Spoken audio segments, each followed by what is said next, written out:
In today's class, we'll continue from where we left in the last class. I had introduced 8254 timer. I will continue with that today.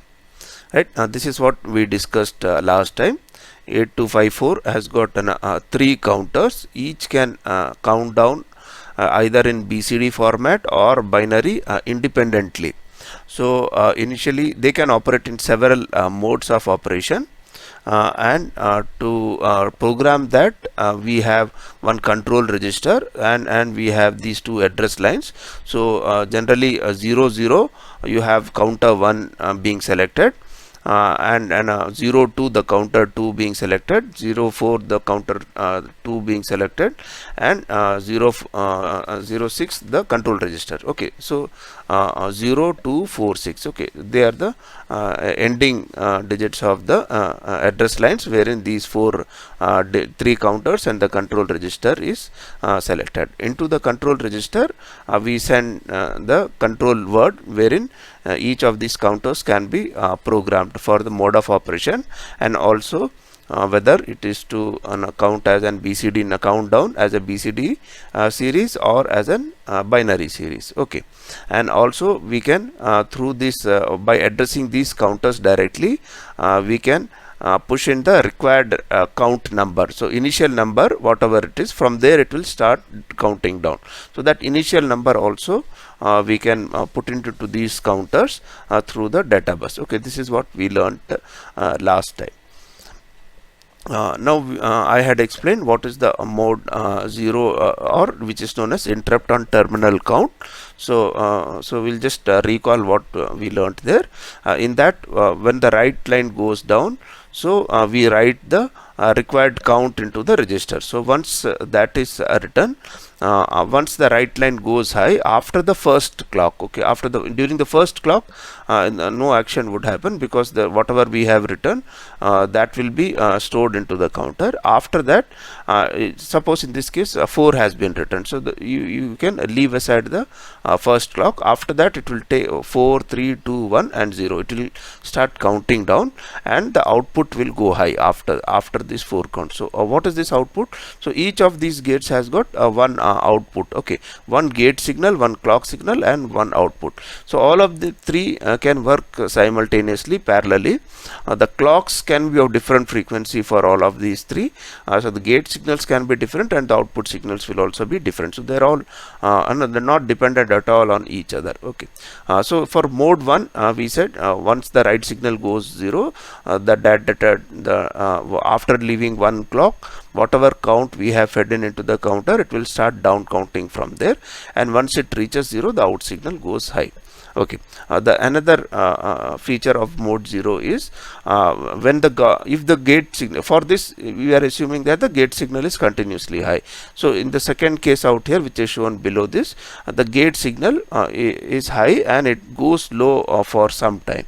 Okay, so whenever the gate signal goes low, the counting is paused. So if you see 5 4 and then since it is low out here, the gate signal, it is not decrementing, the count is not decrementing, it is only decrementing after the gate signal has again come back to an high level. So this is the second feature of mode 0. The third feature, which is not shown here, is while the counter is decrement, if you push in new data, okay, through the write line, then this will get updated. Okay, this will get updated, so it won't wait for this count to become 0. For mode 0, whenever we are writing a data, in between a count also, whenever we try to write a data, it will get updated. So these are the three features for each of these modes you should know. Okay, so now for mode 1, this also we discussed last time, but then nevertheless we'll just revisit it. For mode 1, once the data is written here, okay, it won't start counting. The gate is to be used as a trigger, okay, a positive edge trigger. So whenever we give a positive edge trigger, okay, from the gate side, okay, from there it will start down counting 4 3 2 1 0, and the output will go high. The moment you write a data and you have configured the counter for mode 1, the moment you write a data, the signal will go high. Okay, unlike an the normal condition where you the gate output remains 0. In this case, unlike in mode 0 where output remains 0, in this case the moment you write an data, output goes high, okay, and then it gets triggered by an positive edge gate signal, okay, and then the down count starts and it reaches 0. This will go again high. So this is the mode 1 operation. It is known as retriggerable one shot. It is like monostable, okay. Monostable, we know it is generally stable in high state. Whenever you give a trigger, it will go low for a specified duration and it comes back. That is known as monostable, okay. And then here the second case is whenever there is a trigger and the trigger is the counting is in progress and you have a second trigger coming here. Now, like this is not the negative edge, so nothing would happen here. Here you see another positive edge which is coming here. So this is the gate signal. So again, since the count is on, since you received one more trigger out here, then the data would again it will restart the count from 4 again 0 0. So the pulse gets extended out here. So this is mode 1 of operation. Okay, I think mode 1, the 3 cases is again explained here.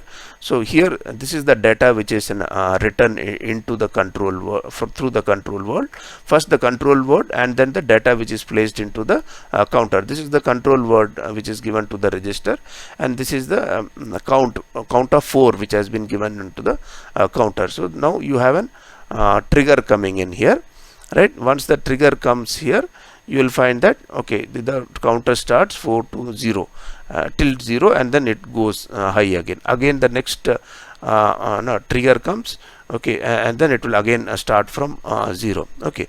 In all these cases, after 0 the counter doesn't stop there. It will keep moving and from after 0 it will go to FF, F3, and then it will go like that. It will continue going like that, okay, but the output doesn't get affected. Okay, the output will get affected only if there is a trigger signal.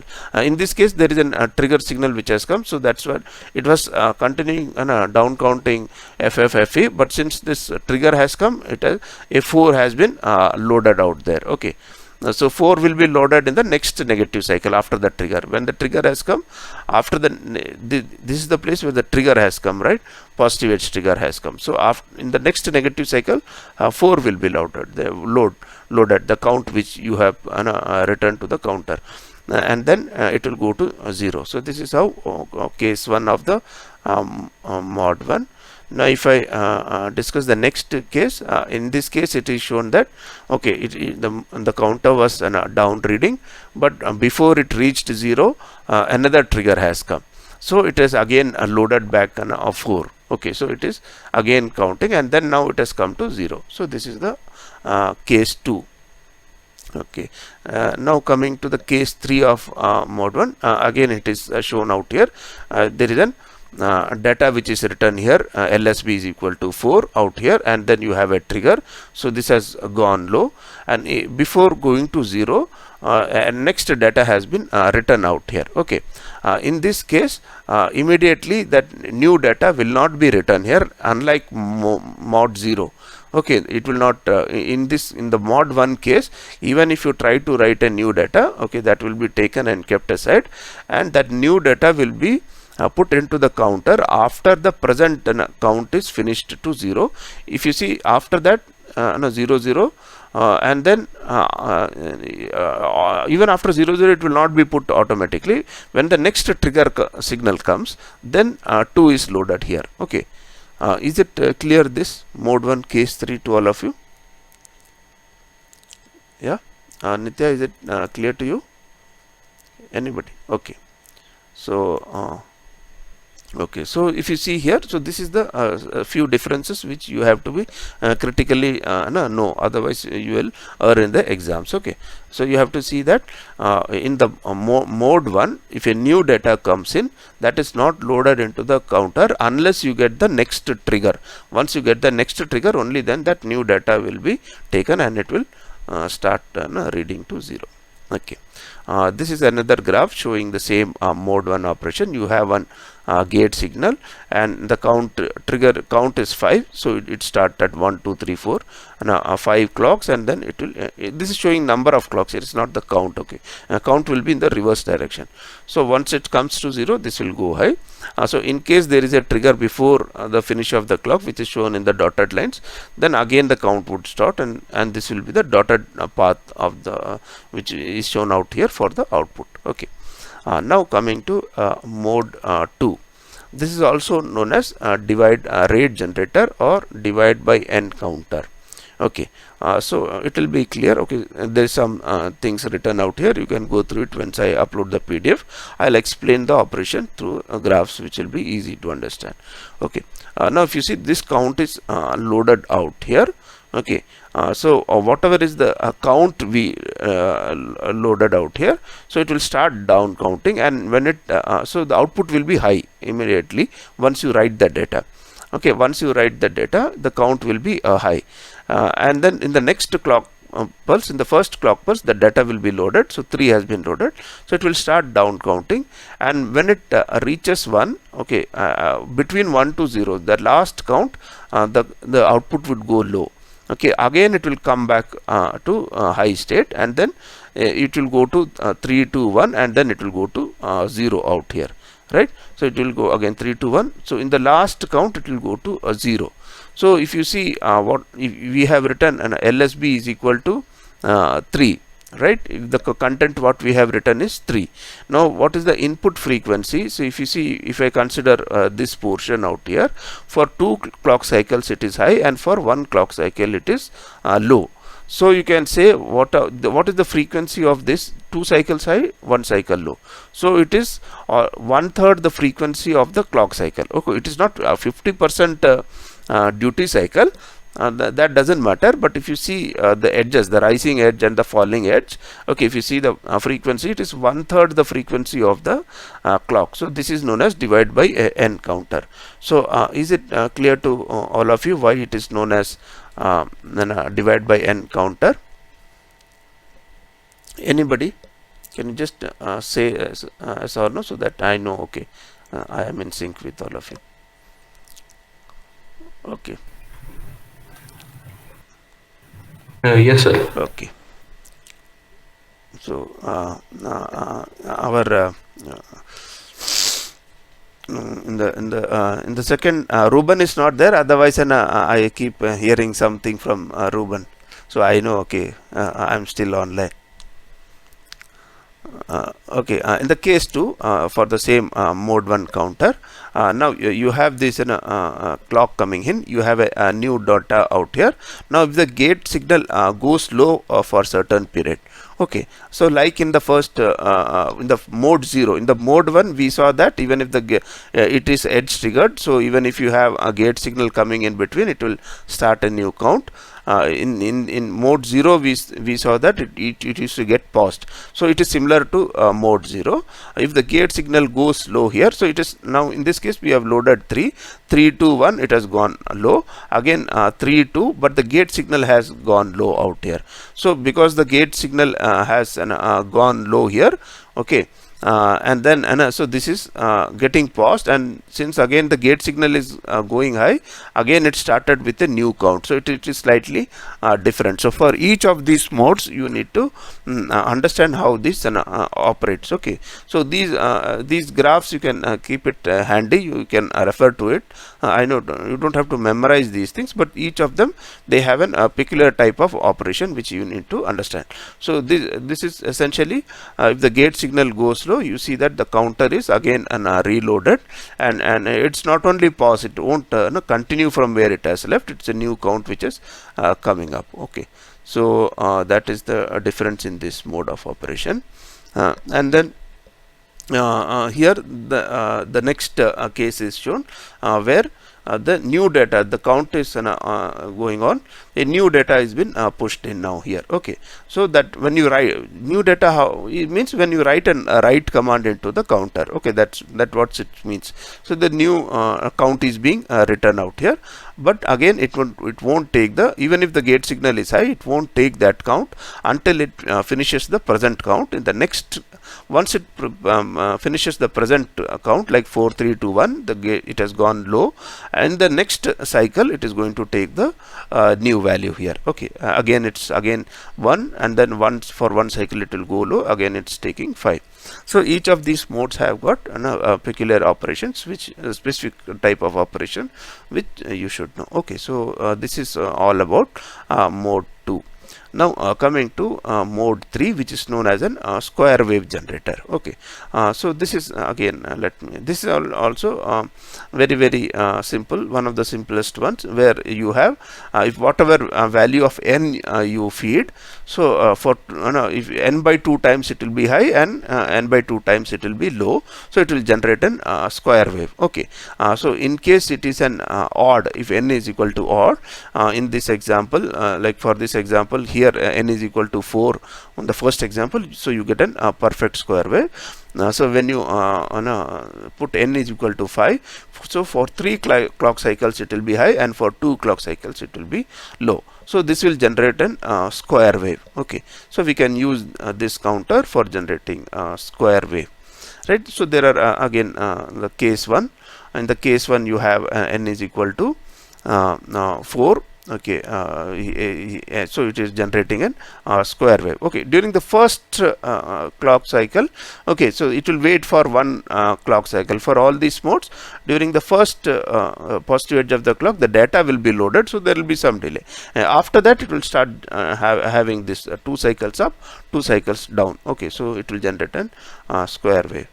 In the second case, again for an odd count, you will find it is high for 3 cycles and low for 2 cycles. Okay, so this is mode 3 operation. And then you have mode 4, which is known as the software triggered strobe. Okay, in this case it slightly it is something similar to I think mode 2. Okay, where the output goes high, and then it goes low for an it goes low after a certain period when it counts to 0. So instead of counting till I think in one case we saw after counting it 1. Okay, for mode 2 I guess we saw after counting it till 1 it will go for a 0 and then go up, right? So here in this case it will count, it is not divided by n, if you see.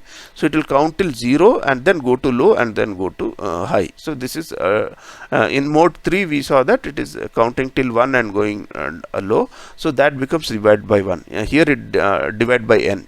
This is not that. So it will count till 0 and go low and go high. Okay, again. So this is the small difference. And in this case, when the gate is low, the data will be paused. Okay, here. Okay, unlike in that case we saw that the new data was being overwritten. In this case, the counting will be paused in case the gate goes low. So these are the two difference as compared to mode 2. That once it goes till 0 count, and also when the gate is low, it will be paused out here. Okay, so if I take the 3 cases, once see LSB, this we have writing a data of 4 out here. First we are giving the control word, and then we are loading the count into the counter. So in the first clock cycle, that nothing would happen, that data would be taken into the counter, and then it will start down counting. When it reaches 0 0, it will go 0, and then it will go to high out here. Okay, and then it will continue to remain high. So this is the difference, and it is not periodic also, unlike in the other case. Okay, it's not going to again automatically. No, you have to load it again out here, this data. So it is only one time low signal. Now in case 2 we have this data again. So you have gate going low and high in between. So whatever is the count, it will be paused for certain time. Okay, and this is not repetitive in nature. Okay, this mode. Okay, you have to remember that it is only one time trigger which it generates. Okay, now again if it has to generate, you need to load the count again. Like it's shown in the third case, it's counting low here. Now you have put the new count, so it will start again. In this case also, it will accept a new count immediately and not waiting for the counter to go to 0. It will accept a new count.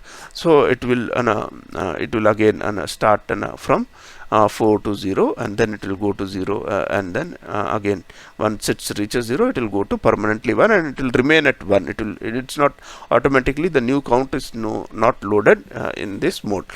So I would suggest you make a small table. You can start with mode 0 to mode 5, and then for 3 different cases you can note it down in a paper and make a chart and keep it ready, rather than scrolling through all these graphs during your exam. So if you make a small chart, it will be handy for you. Okay. And the fifth mode, this is the last, which is known as a hardware triggered strobe. Okay, in this case, if you see, the data is written out here. Okay, and then the gate signal would once data is written, it is the difference out here is it is edge triggered. Okay, from the previous case. In the previous case it was level triggered. Here it is edge triggered. So from the edge of the gate clock, okay, it would count to 0 and it will go low. In the previous case, the only difference from the previous case is it is edge triggered. There it was level triggered. Okay, so it will go low, again it will go high here. And if you have the next edge coming in here, then the new data will be loaded out here. Okay, if you don't have this edge coming in here, it will continue to remain at high. Okay, so that is the difference out here. Now in the case 2, if I see here, here it's shown the new edge has come before the count is come to 0. So it was counting from 4, 3, 2, 1, and a new edge has come. So it has again reloaded the new data. Okay, so this is the case for case 2 for the mode 5 operation, that it is edge triggered, and if you have an edge coming before the completion of the count to 0, then it will reload the data and it will count again here. And coming to case 3 out here, again here here the new data is being written when the counter is being run. So so for all edge triggered, for that matter of fact, okay, whenever a new data is written, okay, it will not be loaded into the counter till you have the new edge coming in. Okay, so I think there was one more mode. Mode 1 also was an edge triggered one. So there also it is the same. So you can keep this rule in mind, that for all edge triggered, the new data will always be written only when it gets a new edge. So in this case it is counting to 0, 0, and the new data has been written, and then it comes to 0, and then after 0 also the new data will not be written automatically. It will wait for the new edge. So the new edge has arrived here, and then the new data, which is 2 now, so that is going to be written here. Okay, so these arrows indicate that the right operation where new data we have written into the counter. Okay, so this is the last case. Okay, now before we round off this class, we'll just take one or examples, so that whatever we learned that gets consolidated. Okay, reading the counter values, we know that how to read an counter, which we discussed. Okay, so when we do an read back control, again we can latch, we can write the counter out here, right? If you want to, this is the read back command. When we write to the control register, 1 1 means it means it's an read back. Here if we give a 0 here, the counter value will be latched. If this will if we put a 0 here, the status of that counter will be latched, and then you have 3 counters. So if I want only data of the counter 0 to be latched and the status of 0 to be latched, then I put 0 0 1 here, then only the counter 0 will be latched. If I put 1 one here, the counter and the status of all the three counters will be latched, and then you can read it anytime you want. Okay, this we discussed in detail in the last class. And this is the status register. So when I say it will latch both the counter and the status, counter means the counting data at that particular time. Whenever this control word receives this signal from the 8086 microprocessor, at that particular instance, whatever is the count of the counter, that will be latched into the counter latch, and the status also will get latched. And what is status? That is explained here. So status is also an 8-bit data, where the first bit will indicate whether the out of that particular counter is high or low, whether it is nil. Okay, if the counter value is 0, then this will be high, and this is how this indicates how we have programmed the counter initially. So we know how to program in counter, that also was explained. So if we have programmed it for mode 0, so this will become this will indicate 0 0 0. If you have programmed the counter for 1, it will indicate 0 0 1, and whether it is a BCD, so or a binary, it will be 1 for a BCD and 0 for a binary. So whatever is the status of that particular counter, that get latched. Okay, so let's take 2 examples, then things will be more clear.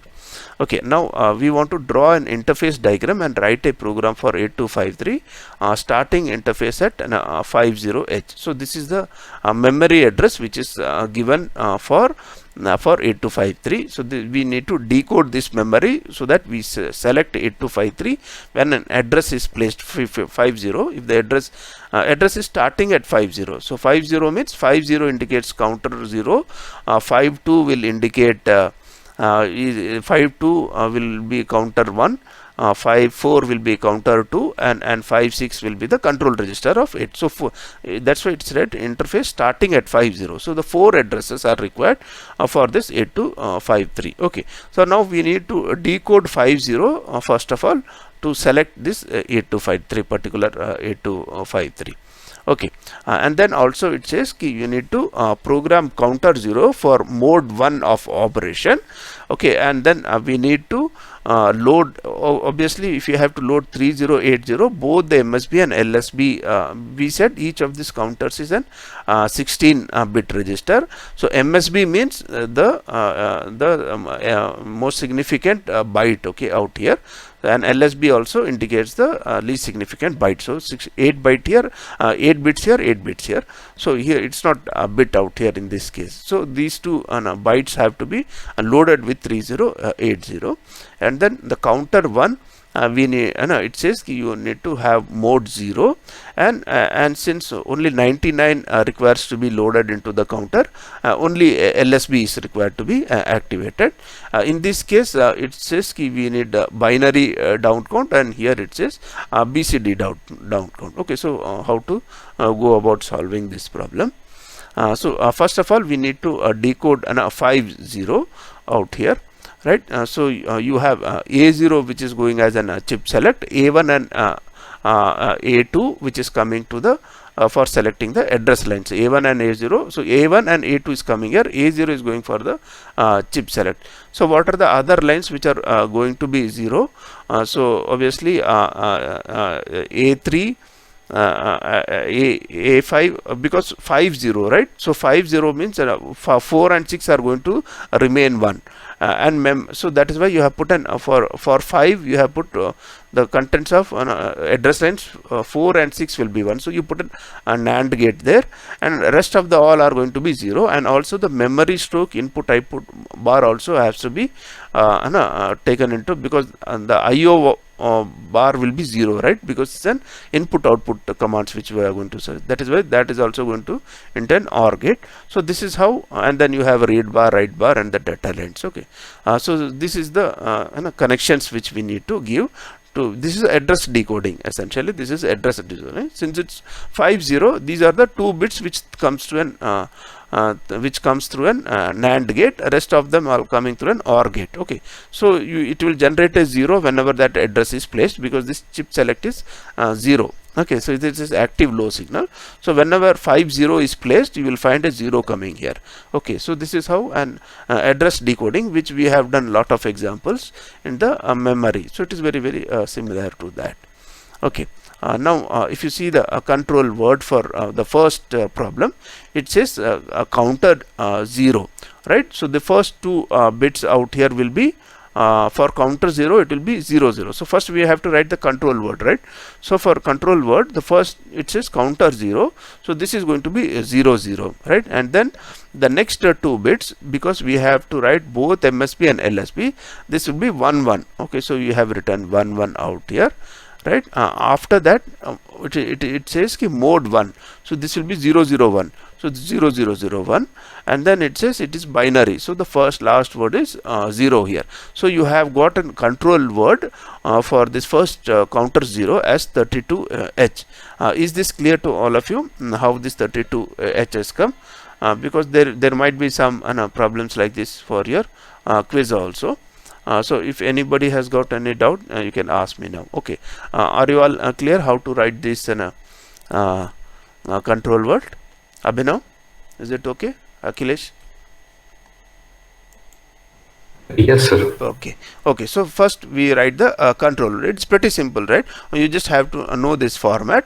So just see that what these bits represent. So you write the control word. Okay, now after having written the control word, now you need to fill in you have to load this counter with this data.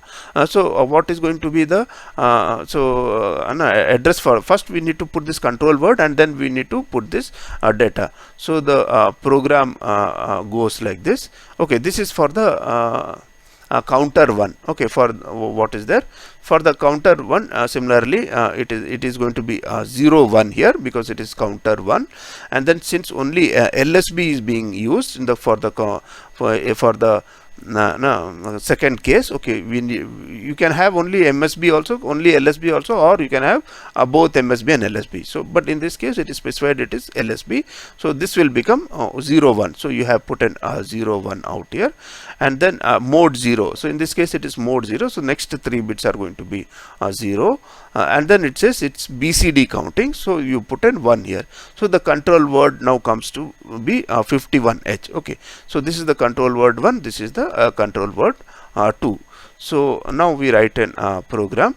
So this is an counter 0 is equal to 50H, because in the problem statement it was specified that address is starting at 50. So that that is corresponding to the counter 0, and then counter 1 52H, counter this is the 56, because counter 3 we are not counter 2 we are not using out here.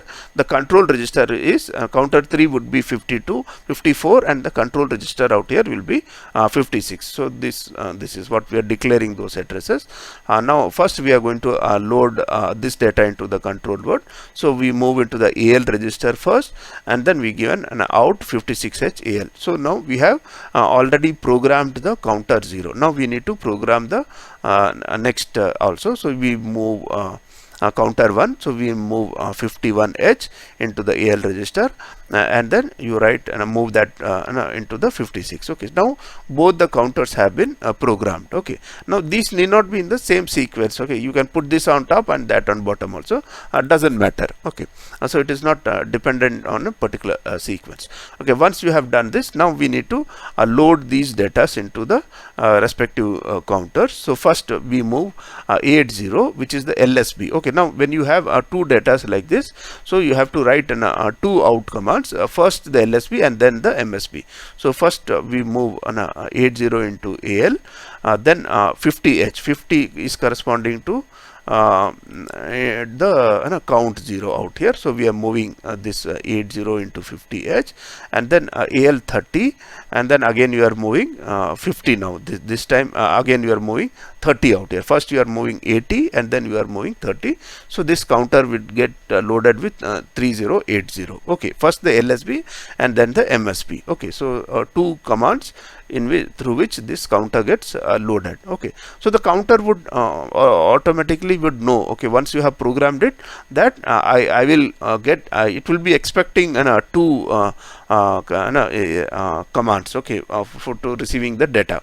So it once it receives the first data, it will put it into LSB. Once it receives the second data, it will put into the MSB, because you have programmed it, and it will be expecting you to give two data. Okay, now coming to the second one.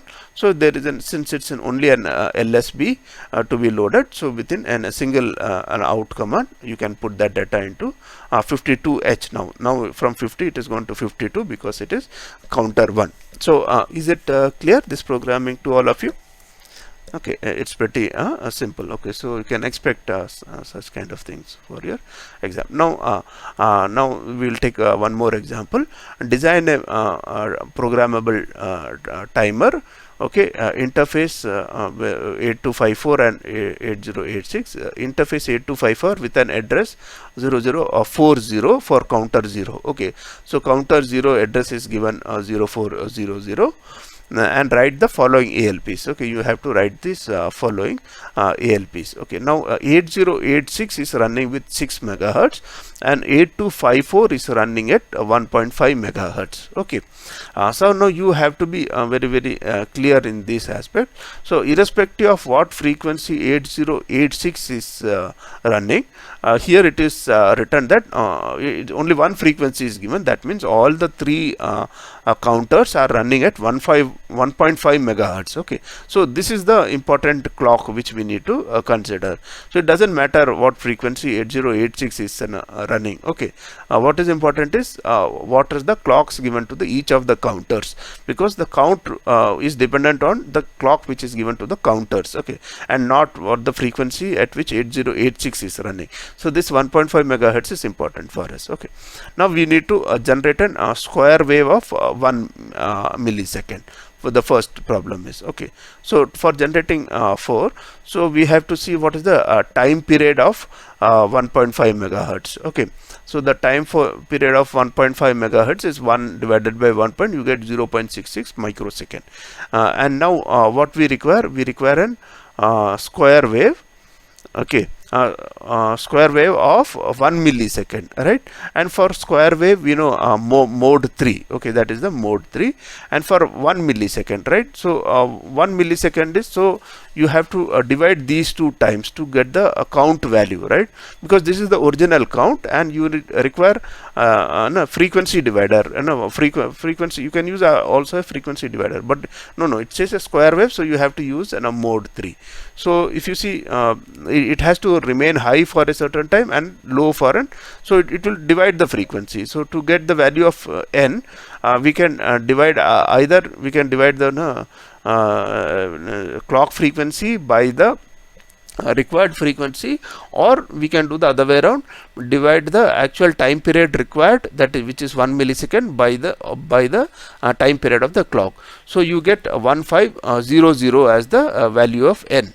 Now we need to program this counter accordingly. Okay, now first we have to find out, so we got a value of n which requires to be put to the counter. Okay, how did we get n? 1 millisecond, which is the time which is given in the problem statement, generating a square wave of 1 millisecond and time period. This is the time period of the clock. So if you divide the required time period divide by the clock time period, you get the value of n. Now what is the control word out here? 0 0, because this is going to be, we are going to program counter 0 for that. 1 1 because we are going to load 1500 here, right? Okay. And then a mode we saw for a square wave, it is 013, mode 3. So this has become 011, and then we can use an BCD count also out here. Instead of an binary count, we can use an BCD count. if you are using a BCD count, we can load this data as it is. Okay, so that is the reason we have selected BCD count here. So the control comes to be 37. Okay, so if you see now, if you write the first thing what we need to do is 37 is put it into the AL register, and we are moving it to 46H because 40 is given as the starting address of the counter. So we have put 46 out here. Okay, and then we are moving out data. Okay, what is the count value in the next? So if you see 00 into 40 and then 15 into 40, right? So if you see, since it is put as BCD, we are putting 15000 here into the counter. Okay, the other option is convert this into a hexadecimal and then put it as 0 out here, then it will do the binary. So both will do the same thing.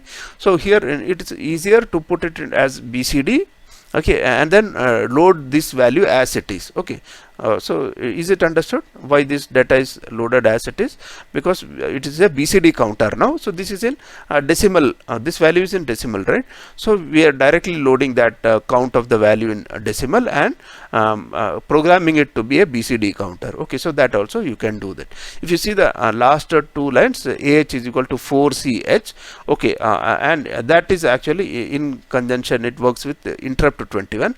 So if you load AH is equal to 4CH and you write interrupt 21, it will just return back to the it will exit the program. Okay, so these two together move AH 46H and int 21 together. It is like return or exit. Okay, so this is like that, so don't worry about that. So this is how an code is written for the generating the first problem. Okay, now for the second part of that question, for generating an interrupt to the processor after 10 millisecond. Okay, that means after 10 milliseconds you have to generate an interrupt. That is what is mode 0, right? So that is what we learned, it's mode 0. So now you have to find the value of t states, okay, after 10 milliseconds, right? So here it is 10.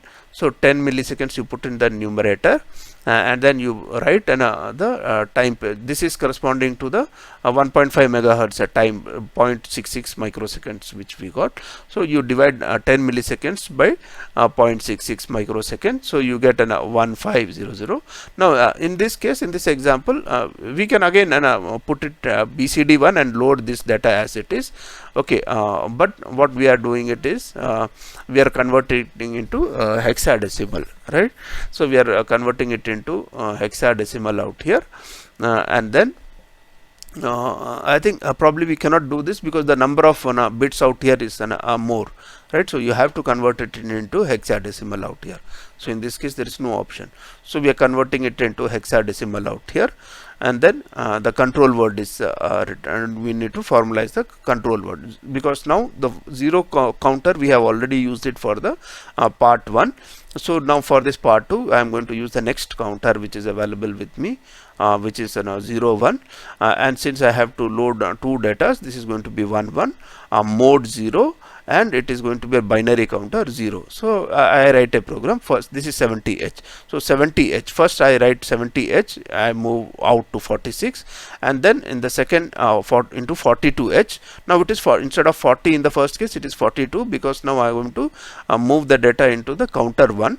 So this data, so 3A, initially in the first go I'll put 98 into AL register and move it out to 42H, and then in the second case 3A into AL register and then move that data into the 42H. Okay, so this is the part 2 of the problem, and the last part is here we need to generate an monostable, okay, 5 millisecond quasi stable state. That means it will remain high and it will go low for 5 milliseconds whenever you get an trigger out here, right? So what is the mode of operation? it is going to be mode 1 because it is a quasi stable monostable. So once it gets a trigger, it has to go low for 5 millisecond. Alright, so we got to compute the value of n. So you have 0.66, which is corresponding to the time period of the clock, microsecond, divided by 5 on numerator you have 5 milliseconds, which is the time which will give you the value of n, which is 7500 states. Okay, so this is the hexadecimal equivalent of that. Okay, so the control word will be, now it is a we are going to the third counter, that is 10, we are going to program it. Okay, since we have 2 bytes of information to be loaded, it is 11. Mode is 1 since it is going to be used as a monostable, and it's a BCD count here. Alright, so now first again 46H into 46H we are going to load B2. First we are moving into ALB2, and then 46H we have programmed the counter, and then we are putting in this count value into the counter, which is 4C is the LSB, followed by 1D it's going to be the MSB. So so that's all for today. I think we have taken 3 problems out here. And in this week's tutorial also probably we'll see a few more problems, so that will make you confident for your quiz exam. Okay, so we'll stop here. In case you have any doubt, so you can ask me now. No? Okay, thanks a lot.